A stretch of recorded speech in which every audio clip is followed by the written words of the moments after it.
자, 모의고사 7회 보건 문제풀이 해보도록 하겠습니다. 자, 첫 번째 문제 보시면은요, 36번 의료보험의 혜택에 대해서 물어봤는데 여기서 이제 옳지 않은 것을 고르라겠어요. 옳지 않은 것은 5번 간병인을 고용하면 받을 수 있는 간병비예요. 우리나라는 간병비에 대해서는요, 현재 혜택을 주고 있지 않습니다. 왜냐하면 간병비를 의료보험 혜택을 줘버리게 되면은 국고 부담이 너무 높아지죠. 그렇다 보니까 이거를 시행하려고는 생각은 하지만 국고 부담이 너무 커지기 때문에 시행을 계속해서 고려하고 있어요. 그래서 간병비는 포함되지 않고요. 자, 우리나라 의료보험의 혜택에 보시면 현물로 받는 급여와 현물 서비스예요, 여러분. 직접 제공받는 의료 서비스의 일체를 현물 급여라고 이야기를 해서 우리가 병원에 입원을 하거나 진료를 볼 때 받을 수 있는 서비스를 얘기하고 건강검진 서비스 이렇게 얘기하죠. 그래서 병원에 건강검진 받으러 가게 되면 돈 내지 않잖아요. 우리는 서비스만 받고 집에 갑니다. 그 다음에 현금급여는 그야말로 돈이 들어가는 거예요. 돈. 돈으로 받아요. 요양비, 장애인 보장구, 급여비. 내가 이런 물품을 사고 나중에 청구를 하면 다시 돈을 돌려받을 수 있어요. 본인 부담 상한액, 본인 일부 부담금, 환급금, 환급받은 돈. 그래서 내가 돈으로 받는 걸 현금급여. 그 다음에 이용권, 전자바우처가 존재를 하는데 특히 우리 여성분들 임신, 출산을 했을 때 진료비예요. 그래서 뭐 산정검사를 가도 돈 내고 오진 않거든요, 여러분. 산정검사라든지 임신과 출산에 관련된 돈들은 저희가 돈을 내진 않아요. 이거를 전자바우처라고 하는 뭐 고운맘 카드라는 카드에다가 이 임신 출산 기간 동안 쓸 수 있는 일부의 돈을 갖다가 집어넣어줘요. 그러면 이거를 전자바우처 카드를 이용해서 우리가 사용을 하는 거죠. 그래서 병원에 가가지고 산정 검사라든지 뭐 임신과 관련된 출산에 관련된 어떤 검사를 했어요. 그러면 이 카드를 고운맘 카드라고 하거든요. 고운맘 카드.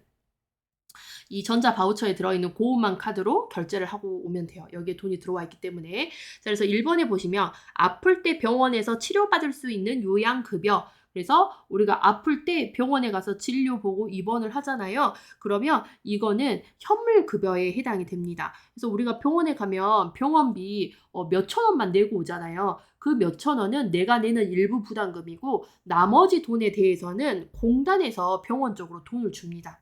그래서 우리는 이렇게 현물급여도 받고 있고요. 그다음에 2번 분만 시 병원을 이용할 수 있는 분만급여. 이건 뭐예요? 전자바우처 이용권이죠. 자, 그다음에 건강진단급여. 건강진단, 건강검진하면 우리 돈 내고 오지 않아요. 서비스 받고 오는 거예요. 자, 장애인 보장구 급여. 그래서 장애인 보장구 급여비. 요거는 현금급여.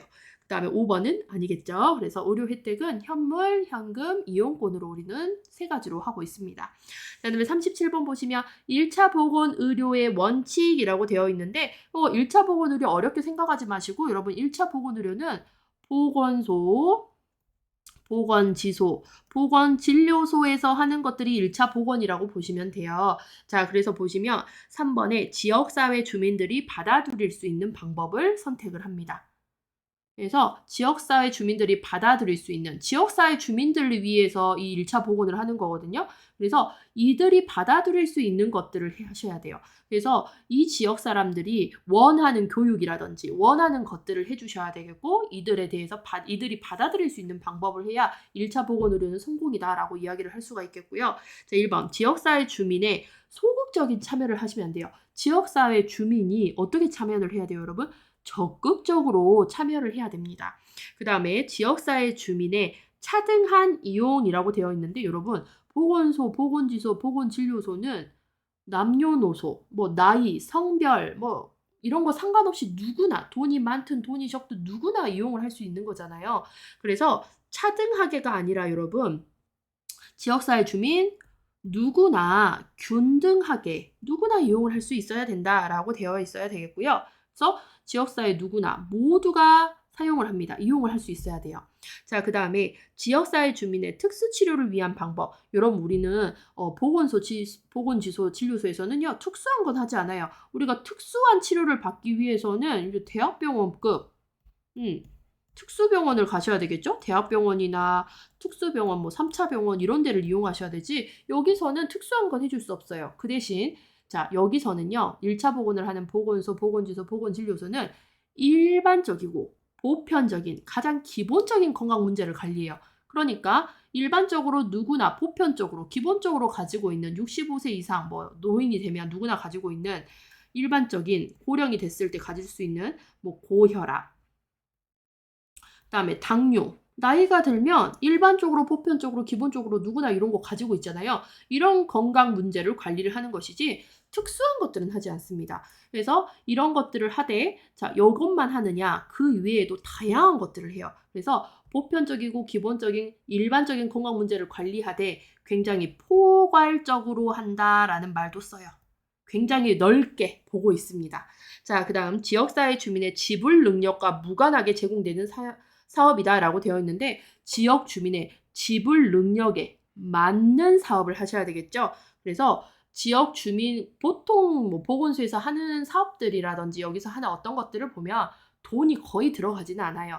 하지만 만약에 돈이 이제 뭐 청구가 된다 하더라도 웬만해서는 우리가 비용 지불이 가능한 선에서 어떤 비용이 청구가 됩니다. 그래서 대학병원 같은 경우에는 특수한 치료를 하고 고차원적인 것들을 하기 때문에 대학병원 진료 보면 돈이 많이 들어가잖아요.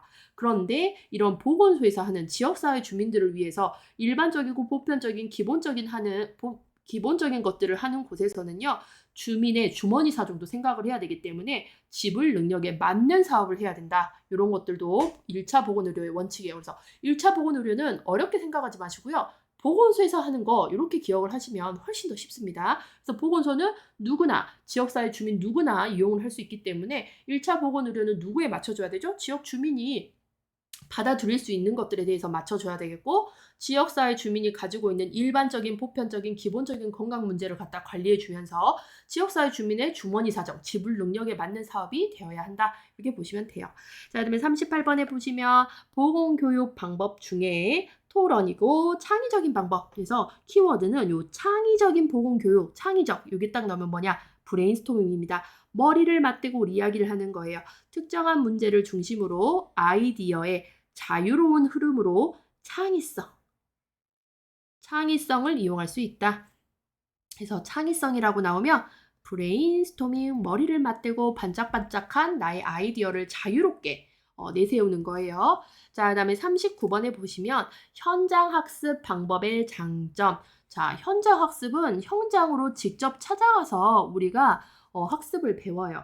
그래서 뭐 현장 학습 많이 가죠. 우리 뭐 경찰서도 가고 아이들 보면 경찰서 현장 학습이나 소방서 현장 학습 이런 거 많이 가고요. 선생님들 기준으로 지금 조무사 선생님들 기준으로 현장 학습은 병원 실습이 되겠죠. 자, 병원 실습. 자, 요런 것들을 봤을 때 실생활에 적용이 쉽다. 그렇죠? 실생활에 적용이 쉬워요. 직접 보고 내가 봤기 때문에 그냥 보건소 실습 같은 거 실생활에 적용이 쉽고요. 그다음에 1번에 보시면 현장 학습은요. 비용이 적게 드는 게 아니라 비용이 많이 듭니다. 비용이 많이 들고 그다음에 현장 학습할 때 그 현장을 구입할 수가 있을까요? 구입은 못하죠. 구입하기가 어렵죠. 그다음에 4번 반복 사용이 가능하다. 반복 사용할 수는 없어요. 그다음에 5번 많은 대상자가 사용할 수 있다. 현장 학습을 갈 때요. 많은 인원이 갈 수는 없어요. 한정된 공간에 막 100명, 200명 이렇게 갈 수는 없잖아요. 그래서 보통 소그룹으로 소모임으로 해가지고 많이 가고 있고요. 그다음에 현장 학습을 가면 실물이나 실제 상황의 직접 관찰. 그렇죠? 여러분 병원 실습을 했을 때 제일 중요한 건 실제 상황을 직접 관찰하기 위해서예요. 그 다음에 교육 시 실제 활용 자료로서 유용하고 사물 관찰 능력 배양, 다양한 경험을 습득하고 적용 능력 함양이 가능하다. 이런 게 현장 학습 방법의 장점이 되겠습니다. 자, 그다음에 40번에 보시면 우리가 생활 유지 능력이 없거나 아예 없거나 그다음에 저소득층, 소득이 저소득층인 대상으로 이 사람들을 대상으로 기본적인 의료 혜택을 제공하는 것은 뭐냐? 의료급여 보호예요. 의료급여 보호. 이게 답이 되는 거고요. 자, 우리가 사회보장은 기본적인 틀 알아야 된다고 계속해서 제가 반복하고 있어요. 자, 사회에서는 보호를 해줍니다. 무엇을? 두 가지를 보장을 해주는데 국민의 기본 건강, 이거를 의료라고도 하고요. 그다음에 국민의 기본 소득을 보장을 해줍니다. 그래서 이게 이제 두 가지로 나뉘는데, 자, 사회보험은 소득이 있는 사람, 공공부조는 소득이 없거나 저소득층이 대상이 되겠어요. 자, 그래서 사회보험은 우리가 흔히 알고 있는 4대 보험이 되면서 자, 이 4대 보험 줄줄줄 읊을 수 있어야 돼요.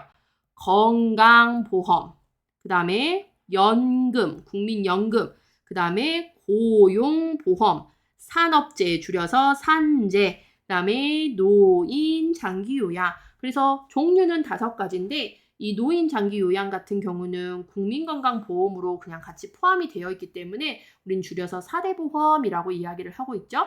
그러면 사회보험 안에서 의료와 소득을 나눠볼게요. 자, 사회보험 안에서 의료를 보장해주고 있는 건 자, 의료를 보장해주고 있는 거 건강보험, 그 다음에 산업재해, 그 다음에 노인장기, 요게 의료를 보장을 해주고 있고요. 자, 그 다음에 소득을 보장하는 걸 한번 볼게요. 사회보험 안에서 국민연금, 고용보험, 산업재해. 그래서 이 동그라미 의료와 소득이 둘 다 이렇게 포함되는 건 산업재해예요. 그래서 얘가 또 시험에 잘 나오죠. 의료와 건강과 소득을 보장해주는 사회보험은 무엇입니까? 하면은 산업재해, 요걸 딱 생각하셔야 되겠고, 자, 그 다음에 공공부조에서도 보시면, 자, 공공부조는 2가지밖에 없어요. 기초생활, 기초적인 거, 기초적으로 생활.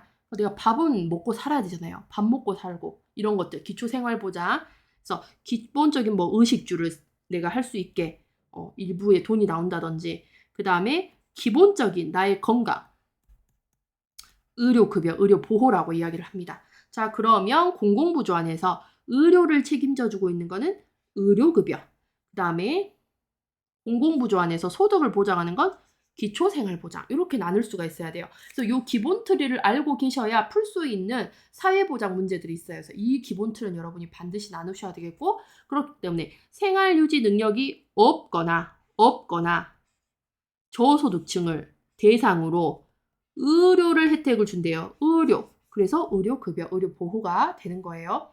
자, 그 다음에 41번 보시면 지불자 측과 진료자 측이 진료보수 총액의 계약을 사전에 체결하는 의료비 지불 보상제도. 계약이라는 키워드 있으면 문제는 끝났습니다.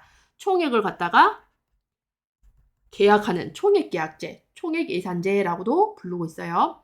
자, 그 다음에 42번 보겠습니다. 자, 42번 유병률의 산출 공식에서 분자, 외워야 풀 수 있는 문제긴 하죠. 유병률의 산출 공식에서 분자에 해당하는 걸 고르세요 라고 되어 있어요. 보통 유병률과 발생률은 이 분자를 갖다가 많이 물어보기 때문에 분자를 기억하시면 돼요. 그래서 유병률은요, 내가 아니라 전체 인구가 병을 가지고 있는 확률을 물어보는 거예요. 병을 얼마나 가지고 있느냐를 물어보는 건데, 자, 유병률이란 전체 지역사회 주민, 그러니까 전체 인구, 여기가 분모, 여기가 분자가 되는 거죠. 전체 지역사회 주민 중 특정 질병이나 건강 문제에 이환되어 있는 사람이 얼마나 있는지, 질병이나 현재 어떤 문제를 가지고 있는 사람이 얼마나 있는지를 비율로 나타내는 거예요. 그래서 분자는 현재 특정 건강 문제를 갖고 있는 사람의 수예요. 그래서 답은 현재 특정 건강 문제를 가지고 있는 환자의 수. 그래서 키워드는 전체분의 현재, 전체를 기억을 하시면 돼요. 그래서 이 현재 특정 문제를 가지고 있는 사람은 이미 질병에 이완되어 앓고 있는 사람, 과거에 발병한 사람 모두를 포함하게 돼요. 모두. 그러니까 코로나의 유병률이라고 하면은 이미 질병에 이완되어서 현재 코로나를 앓고 있는 사람과 과거에 코로나에 걸려서 완치됐는데 그때 걸렸으니까 이런 사람, 그러니까 코로나를 한 번이라도 앓았던 사람들은, 그리고 현재 앓고 있는 사람들은 모두 유병률에 들어간다는 거예요. 그래서 유병률은 전체분의 현재예요. 전체분의 현재. 그래서 키워드는 유병률의 분자 현재로 기억하시면 되겠고, 그 다음에 요거와 더불어 발생률 물어보잖아요. 발생률 같은 경우에는 자, 전체는 똑같아요. 전체 인구수 중에 발생률은 새로운 건강 문제가 발생한 사람 수, 그래서 세로이가 분자로 많이 등장을 합니다. 그래서 유병률, 발생률, 율률로 끝나는 거는요, 뒤에 곱하기 1000이 되는 거고요. 그래서 이 유병률의 공식을 보시면 전체 1000명의 인구수 중 현재 특정 건강 문제를 갖고 있는 사람은 몇 명이나 돼? 라고 물어보는 게 유병률이 되겠습니다. 자, 유병률, 발생률은 분자를 잘 기억하시면 되는데 유병률은 현재, 그 다음에 발생률은 세로이 이렇게 기억을 하시면 될 것 같아요. 자, 그 다음에 43번 영아 사망률이 보건사업 수준 평가 대표 지표인 이유. 자, 우리가 뭐 영아 사망률, 신생아 사망률, 조 사망률, 사망률이 굉장히 여러 가지가 있는데 이 중에서도 영아 사망률이 대표가 되는 이유가 뭐가 되냐? 보건사업. 보건사업의 대표가 되는 이유. 다양한 사망률이 있어. 그런데 왜 영아 사망률을 굳이 대표로 뽑았냐라고 물어봤을 때 우리가 답으로 찾을 수 있는 거는 모자보건 수준이나 환경보건 수준이 높아지면서 사망률이 낮아지기 때문에 라고 되어 있습니다. 그래서 영아라고 하는 거는요. 1세 미만으로 딱 고정이 되어 있거든요. 1세 미만. 그러니까 이거를 또 공식으로 하면 출생아율이니까 1000명. 1000명당 1세 미만 사망아 수는 어떻게 돼? 라고 보는 게 영아 사망률의 공식인데요. 자, 이 얘를 딱 봤을 때 얘네들은 1세 미만이라는 일정 연령군이에요. 일정 연령. 딱 1세만 보는 거예요. 1세 미만만 보기 때문에 일정 연령군이므로 통계하기가 유의성. 통계하기가 쉬워요.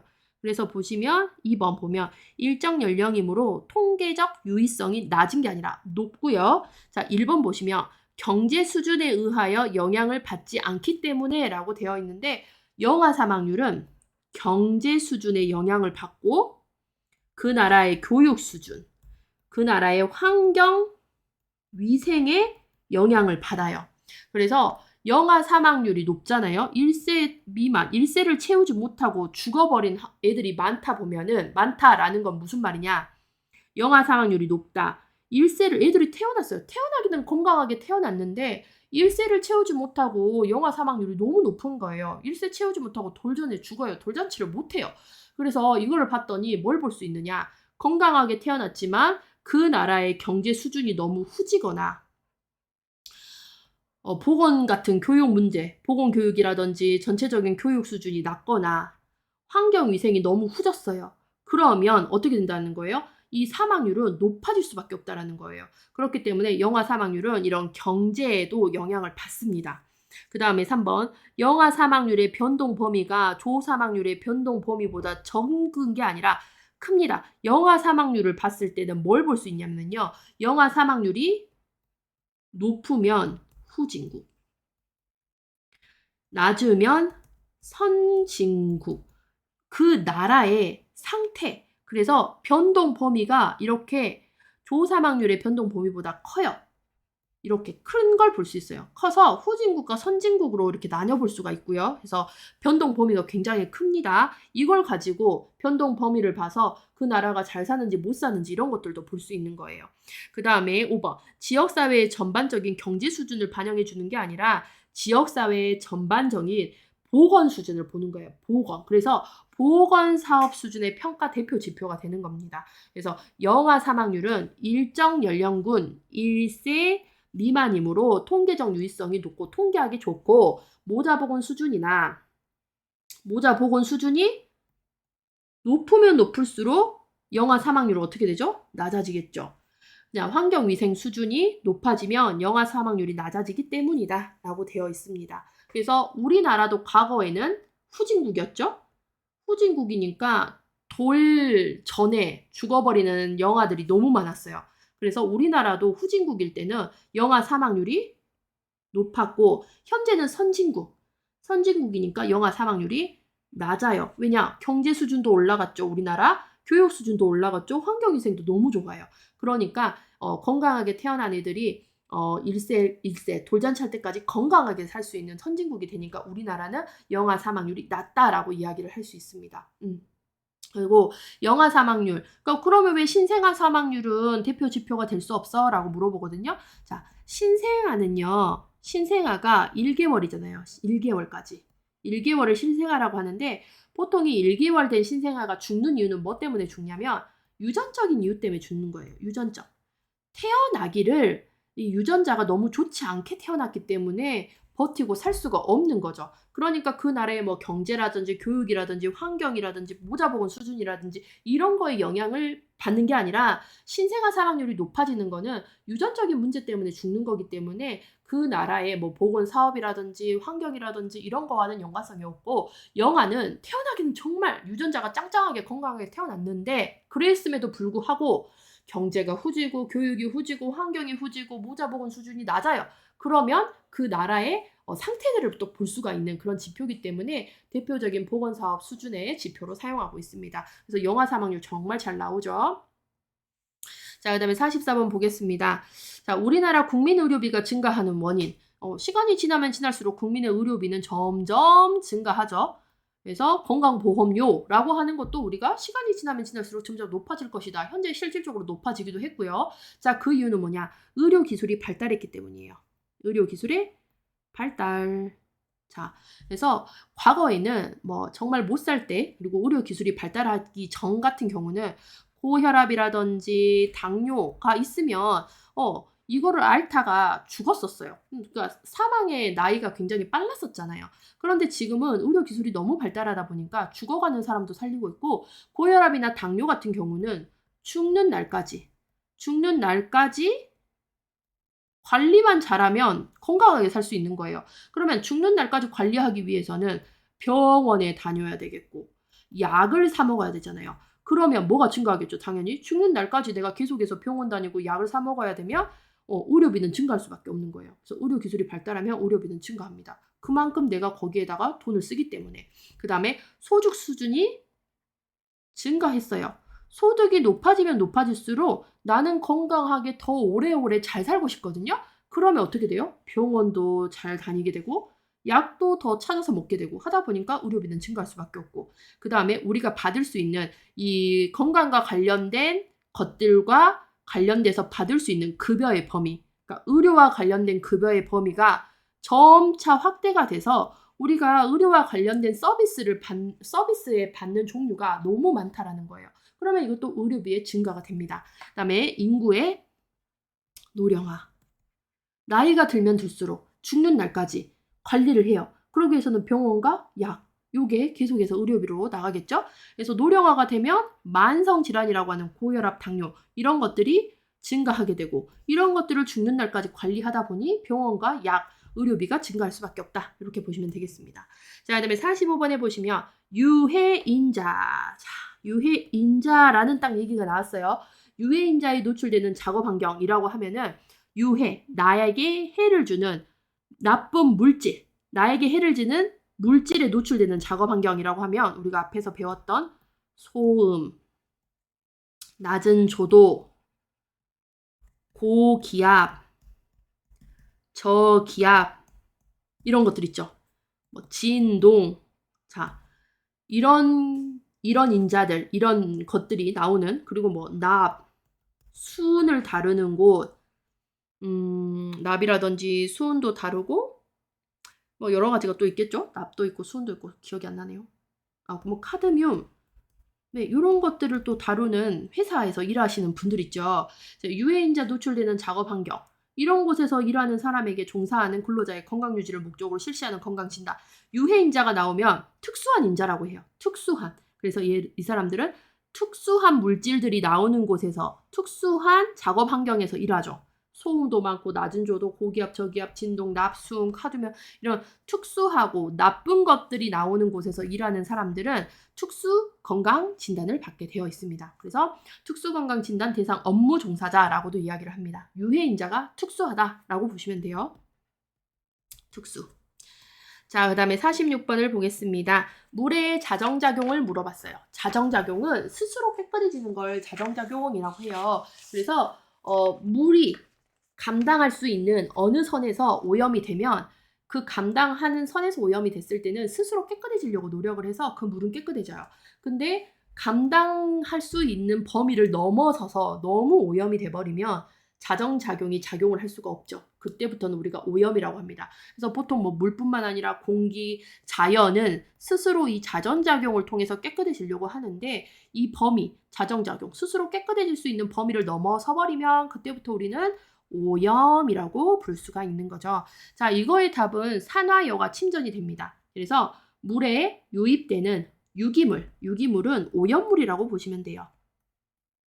오염물의 양이 적을 때, 그래서 물의 자정작용은 오염물의 양이 적을 때 나타날 수 있고, 하천의 흐름이 빠를 때, 하천의 흐름이 빠르면 오염물질들이 빠르게 희석되고 산화되고 분해되고 막 할 수가 있어요. 그래서 하천의 흐름이 빠를 때, 그리고 물의 양이 많을 때 자정작용은 잘 일어납니다. 그래서 침전, 희석, 확산, 산화, 분해, 혼합, 흡착, 여과 이런 것들이 물의 자정작용에 해당한다라고 보시면 되겠고, 지금 지문에 보시면 1번, 2번, 4번, 5번에 발효와 숙성이 있어요.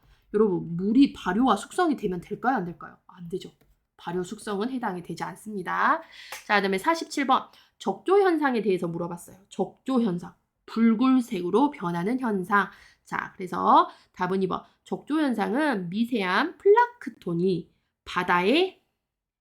이건 바다에서 일어나요. 적조 현상은 바다에 무수히 발생해 해수가 바닷물이 붉은색, 적색을 띠는 현상. 플랑크톤이 너무 많이 성장을 해버려서 발생을 합니다.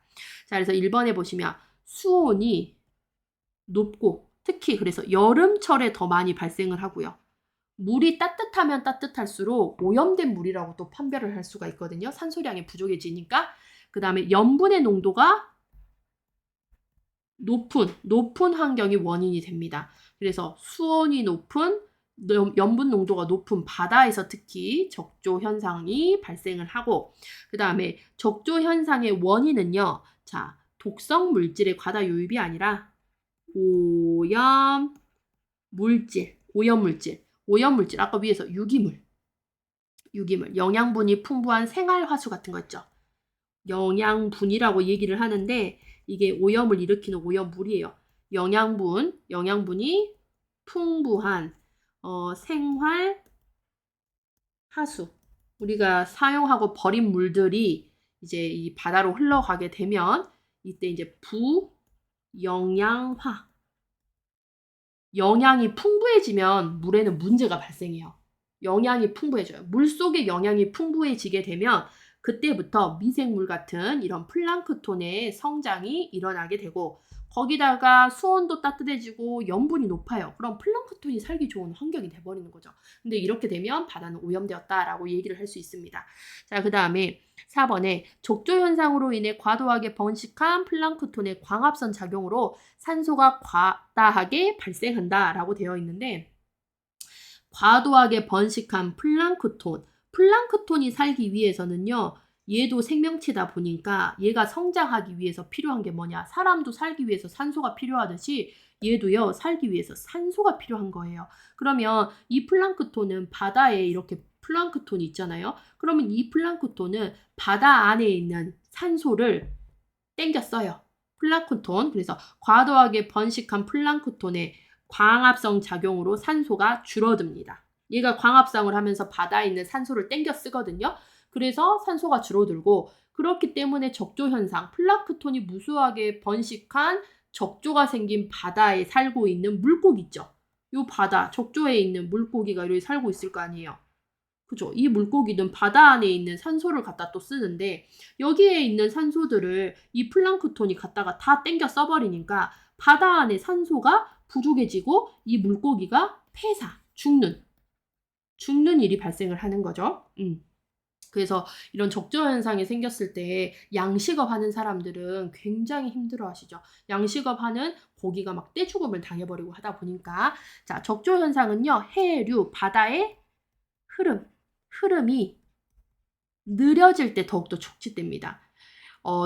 해류가 잘 흘러서 섞여 주어야지만 이 자정작용이라고 하는 것들이 또 일어나는데, 적조 현상은 해류가 이렇게 느려지고, 그러니까 바다의 흐름이 느려지고, 그러니까 물이 잘 섞이지 않는 그런 상황, 그 다음에 바람이 불지 않는 무풍. 바람이 불어야 또 이 물들이 섞여지잖아요. 그런데 바람이 불지 않는 이때 적조 현상은 더욱 심해집니다. 그래서 사계절 중에 이렇게 수온이 높아지고 무풍이 있고 해류가 느려지는 여름철에 적조현상이 또 잘 생기고 있어요. 자, 그다음에 48번에 보시면 인구의 정의를 물어봤고요. 이거는 공중에 나와 있는 내용이긴 해요. 근데 여러분 공중이랑 보고는 따로 보시지 마시고 같은 맥락으로 보시면 되겠습니다. 자, 인구의 정의는 일정한 시간에 일정 지역에 거주하고 있는 사람의 집단을 인구라고 이야기를 해요. 그래서 저는 지금 포항에 살고 있으니까 포항시의 인구라고 하면 현재 2024년 8월에 지역 포항 2024년 8월 시간 요거라고 하고 자, 지역 포항에 거주하고 있는 사람의 집단이라고 하면 인구. 그래서 저는 포항 시민이라고 얘기할 수 있죠. 포항 인구에 해당합니다. 일정 시간에 일정한 지역에 이렇게 기억을 하시면 되겠고요. 자, 49번에 보시면 습도에 대한 설명. 여러분 습도는 우리가 기습이라고도 이야기를 합니다. 그래서 답은 태양열을 흡수하여 대지의 과열을 방지한다. 우리 습도가 존재하기 때문에 지구가 뜨거워지는 것을 막을 수가 있는 거예요. 자, 그 다음에 1번에 보시면 비교습도란 공기 1세제곱미터 중에 함유된 수증기의 양을 얘기한다라고 되어 있는데 자, 이거는 공기 1세제곱미터 중에 함유된 수증기는 절대습도예요. 현재 공기 1세제곱미터에 이렇게 1세제곱미터 공간이 있으면 여기에 현재 있는 수증기, 수증기가 20% 있어요. 그다음에 40% 있어요. 라고 했을 때 이 20%, 40%가 절대습도예요. 그래서 이 40%가 높아지면 높아질수록 절대습도는 높다라고 이야기를 할 수가 있는 거죠. 자, 그 다음에 포화습도는 공기 여기 1세제곱미터에서 완전히 꽉 찼을 때, 이거 꽉 찼을 때 20, 40이 아니라 100% 꽉 찼을 때, 자, 포화, 가득 최대에서의 함유할 수 있는 수증기량을 포화습도라고 해요. 포화, 완전히 꽉 차 있을 때. 절대습도는 이렇게 현재의 몇 퍼센트 있느냐, 절대로 변하지 않는 이런 것들을 절대라고 이야기를 하죠. 자, 그 다음에 상대습도, 상대 비교. 절대와 포화를 상대적으로 비교하는 거예요. 절대와 포화를 비교한 습도를 상대습도, 비교습도라고 이야기를 해서 포화습도에 대한 절대습도의 백분율을 이야기를 해요. 그래서 절대습도, 포화습도 대 절대습도는 몇 퍼센트가 돼라는 거거든요. 그래서 이거를 이제 구할 때 어떻게 구하냐면 포화습도 100에 포화습도 100%에 꽉 차 있는 습도 100에 우리가 몇 퍼센트가 지금 차 있어? 절대습도가 뭐가 되는 거예요? 비교습도. 네, 포화와 절대를 비교해서 백분율로 나타내는 거예요.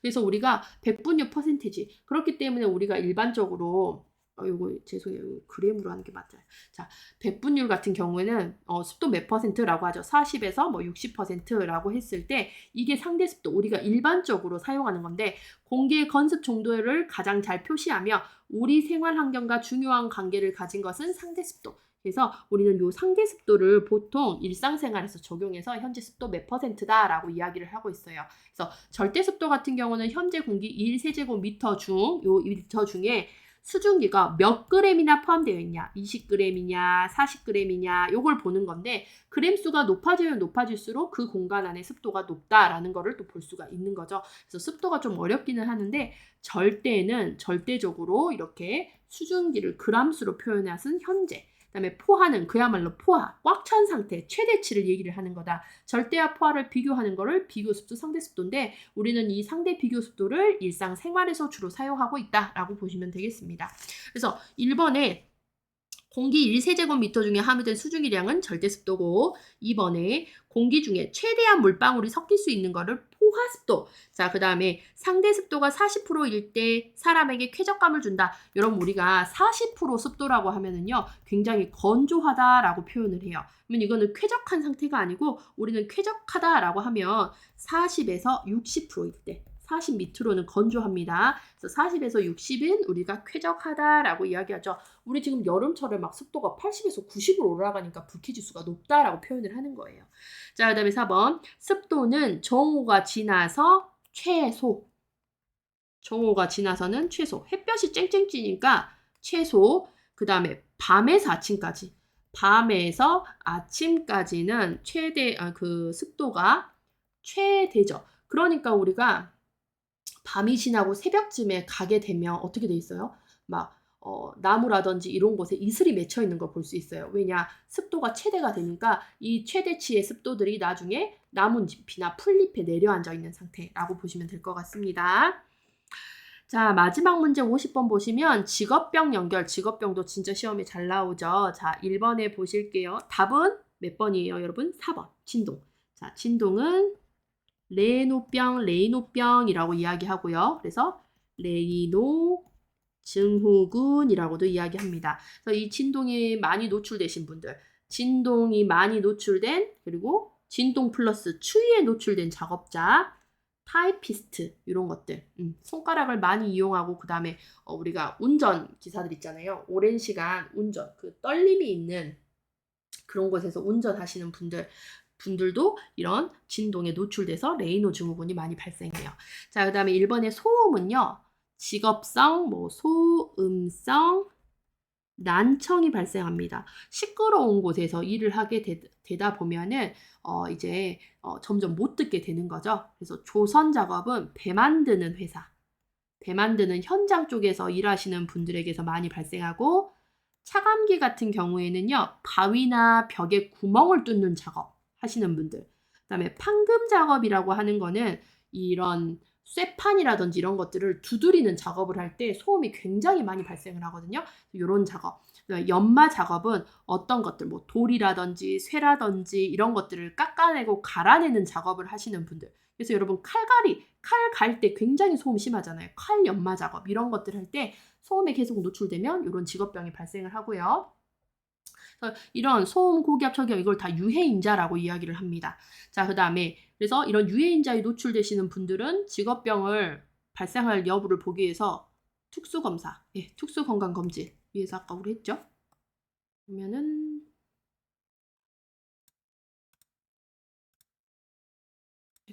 여기 특수건강진단을 하죠. 이분들은. 자, 그 다음에 고기압에 노출이 되게 되면 잠한병, 고기압, 감압병이라고 하는 잠수를 했을 때 그래서 이걸 또 해녀분들도 잠수하죠. 해녀병이라고도 이야기를 합니다. 그래서 교량건설, 다리건설 하시는 분들, 터널공사, 잠수작업, 고공비행에서 이런 것들이 발생하고 저기압은 고산병, 우리 등반가들, 항공병 이렇게 얘기하죠.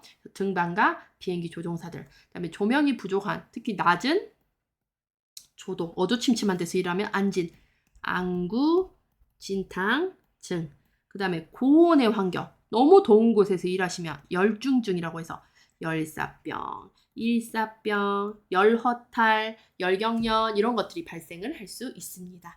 자, 그래서 여기까지 해서 여러분 모의고사 7회 문제풀이 종료할게요. 수고하셨습니다.